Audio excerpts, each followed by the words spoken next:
যা দেখবেন আজকে। শুনেছেন অভিষেক নামটা? অভিষেককে এত দিতে হবে? নামটা চেনা চেনা লাগছে? কে অভিষেক? আপনার বাড়ি কে থাকে এরকম কেউ নামে? আছে চেনা? ছোটবেলায় তো পতাকা নিয়ে নাকি জিন্দাবাদ জিন্দাবাদ করতো 3 বছর বয়স থেকে। অলৌকিক ক্ষমতাপ্রাপ্ত বাচ্চা।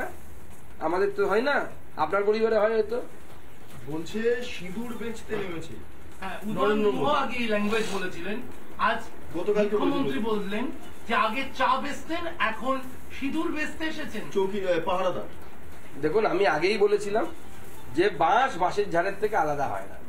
গতকাল উদয়ন গুহের এই বক্তব্য নিয়ে বলেছিলাম উদয়ন গুহ একজন সার্টিফাইড গুন্ডা এবং আমাদের মুখ্যমন্ত্রী একজন সার্টিফাইড অশিক্ষিত মুখ্যমন্ত্রী।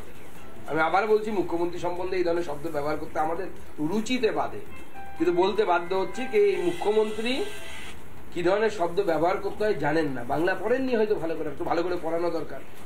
এই মুখ্যমন্ত্রীর মুখ থেকে এই ধরনের শব্দই বেরোবে, কারণ ইনি বেচতে এসেছেন নিজের পরিবার, লালুর পরিবার, ভলুর পরিবার। পরিবারের বাইরে এরা কিছু ভাবতে পারে না। পরিবার পরিবার পরিবার, পরিবারের বাইরে কিছু নেই এদের।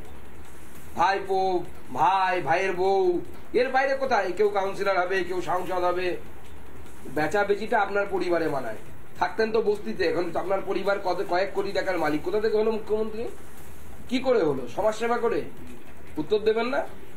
বলছে সীমান্ত এলাকায় জমি দিয়েছি, পেট্রো করিডোর করতেও জমি দিয়েছি, আরো বেশ কিছু জায়গায় কাজ চলছে, যে টাকাটা পাই সেটা আগে দিই। দেখুন, কোথায় টাকার কথা বলছেন আমি জানি না, আমি তত্ত্ব দিচ্ছি আপনাদেরকে।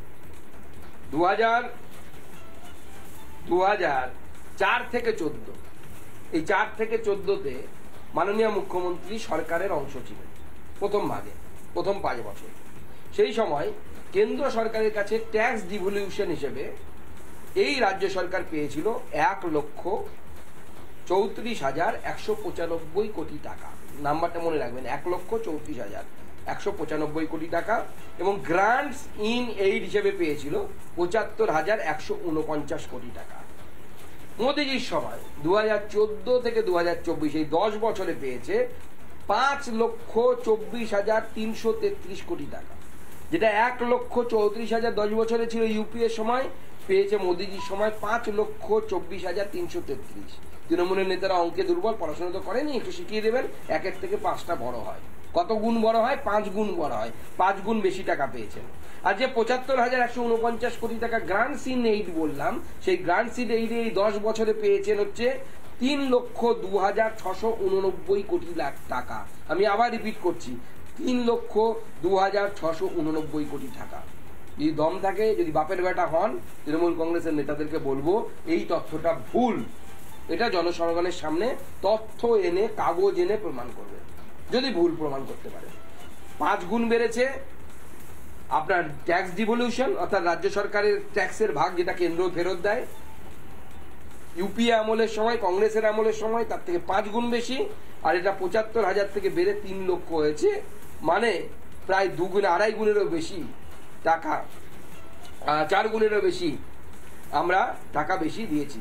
পার্সেন্টেজ বৃদ্ধি যদি করা যায়, ট্যাক্স ডিভলিউশনের পার্সেন্টেজ বৃদ্ধি হয়েছে 291%, 291%। আর গ্রান্টস ইন এইডে বৃদ্ধি হয়েছে 303% কংগ্রেসের সময় তুলনায়। অর্থাৎ মমতা বন্দ্যোপাধ্যায় যেই সরকারে, কেন্দ্র সরকারে ছিল সেই সময়ের কথা বলছেন। তারপর আপনারা মিথ্যে কথা বলবেন। মিথ্যেবাদীটা কে? আমি আপনাকে বলবো না যে you are a pathetic liar, বলবো না আপনাকে। বাংলার মানুষ জানে আপনি মিথ্যেবাদী। সেই মহিলাও সেদিন হেসেছিলেন যেদিন তার বাড়িতে ঢুকতে গিয়ে আপনি বলেছিলেন, তারা বলেছিল আমরা গরিব, তখন হচ্ছে আমিও তো গরিব। ওটা শুনে ওই মহিলারাও হেসেছিলেন, কারণ ওই মহিলারাও জানতেন, গ্রামের মহিলারা, যে মুখ্যমন্ত্রী মিথ্যে কথা বলছে। সব প্রজেক্ট আপনার নামে কেন, সেনাবাহিনীর নামে কেন প্রজেক্ট করবেন না? এত মিথ্যে কথা বলেন। আর এসএসসি শিক্ষকদের কথা বলছেন, ওটা কি আমি করেছি? কোর্টের নির্দেশ। কে করেছে? কোর্টের নির্দেশ কেন হয়েছে? আর সমস্ত প্রকল্প সেনাবাহিনীর নামে, মানে ইউপিএ সরকার যখন ছিল তো কি সেনাবাহিনীর নামে প্রকল্প করেছেন আপনি? উত্তর দিন।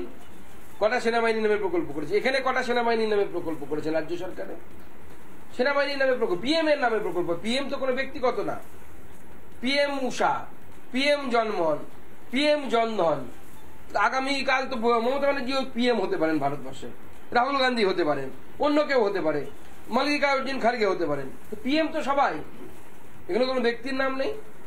আর আপনি গোটা পশ্চিমবঙ্গ জুড়ে ঘুরে বেড়ান, লোকজনের এমন অবস্থা হয়ে গেছে, আমরা মা ফ্লাইওভার থেকে শুরু করে উত্তরবঙ্গের যেখানে যাবেন মুখ্যমন্ত্রীর মুখ, এরপরে লোকজন রাত্রিবেলা শুতে গিয়ে বইয়ের মুখেও মুখ্যমন্ত্রীর মুখ দেখতে পাবেন, অন্য কোনো মুখ দেখতে পাবেন না। সবার অবচেতন মনে শুধু একটাই মুখ দেখা যায় পশ্চিমবঙ্গে, তা হচ্ছে মুখ্যমন্ত্রীর মুখ। বলছি বিজেপির কাজ যে ওয়ান টু ওয়ান ডিবেট করুন এবং বিষয়গুলোকে নিয়ে। দেখুন, প্রধানমন্ত্রীর তো প্রয়োজন নেই। যেখানে ছোট মিসাইলেই কাজ হবে সেখানে আমরা ব্রহ্মস মারতে যাবো, অগ্নি মারতে যাবো কেন? আমার সাথেই বসুক না দম থাকলে, 1 to 1 হয়ে যাক, দেখি কত বড় দম, কত প্রশ্নের উত্তর দিতে পারেন। আপনি বলছেন এসএসসি আপনার জন্য হয়নি, কোর্টের জন্য হয়েছে।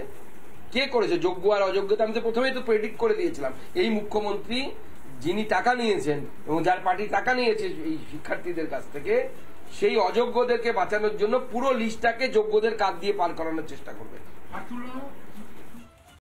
নানা ধরনের কন্টেন্ট দেখার জন্য লাইক করুন, শেয়ার করুন আমাদের ফেসবুক পেজ, সাবস্ক্রাইব করুন আমাদের ইউটিউব চ্যানেল। পাশাপাশি অন্যান্য ব্রেকিং নিউজের জন্য অবশ্যই চোখ রাখুন রিপাবলিক বাংলায়।